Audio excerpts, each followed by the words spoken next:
Swiss bank లో 2024లో మన భారతదేశ డిపాజిట్లు అనేవి 2023తో పోలిస్తే 3 రెట్లు పెరిగినాయి. ఇప్పుడు ప్రస్తుతానికి 37,600 కోట్లు ఉన్నాయి. ఇందులో కస్టమర్స్ 3,675 కోట్లు, మిగతావన్నీ ట్రస్టులు కావచ్చు, బ్యాంకులు కావచ్చు. స్విస్ బ్యాంక్ వాళ్ళు అంటున్నారు ఇదేమి బ్లాక్ మనీ అయితే కాదు, ఎందుకంటే ఇవన్నీ బ్యాంక్స్ మనీ, బ్యాంకులు ఇక్కడ పెట్టుకుంటున్న మనీ ఇలాగే ఉంది, కానీ బ్లాక్ మనీ ఏం కాదు. అన్ని మాక్సిమం బ్యాంకులు కానీ ట్రస్టులు కానీ ఇలాంటివి ఇక్కడ సేవ్ చేసుకుంటున్నాయి మనీ, అంతే కానీ బ్లాక్ మనీ పక్కా కాదు అనే అంటుంది స్విస్ బ్యాంక్. అయితే ఇది 2024లో ట్రిపుల్ ఇంక్రీజ్ చూసాము. 2023లో 70% డిక్లైన్ ఉంది మనకి స్విస్ బ్యాంక్ లో. దాని తర్వాత 2024లో ఇంక్రిమెంట్ ఉంది అనమాట, 3 టైమ్స్ ఎక్కువ పెరిగింది. స్విస్ బ్యాంక్ లో భారతదేశానికి 48th పొజిషన్ లో ఉంది. ఫస్ట్ వచ్చేసి యూకే, తర్వాత యుఎస్, దాని తర్వాత వెస్ట్ ఇండీస్. ఇంకా టాప్ దేశాలు వచ్చేసి Germany, France, Hong Kong, Luxembourg, Singapore, UAE ఇవి ఉన్నాయి అనమాట టాప్ దేశాలు వచ్చేసి. అయితే గ్లోబల్ గా స్విస్ బ్యాంక్ లో ఉండే ఫండ్స్ 2024లో కొంచెం తగ్గింది.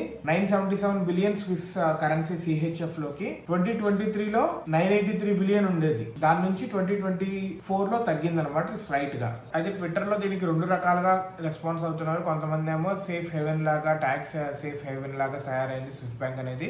కానీ ఇంకొంతమంది వాళ్ళు డబ్బులు ఎక్కడ దాచిపెట్టుకుంటే ఏంటి, లీగల్ గా బ్లాక్ మనీ కాదు అని స్విస్ బ్యాంక్ వాళ్ళే చెప్తున్నారు, కాబట్టి మీకెందుకు అన్నట్టుగా 2 రకాలుగానే డిస్కషన్ అవుతా ఉంది.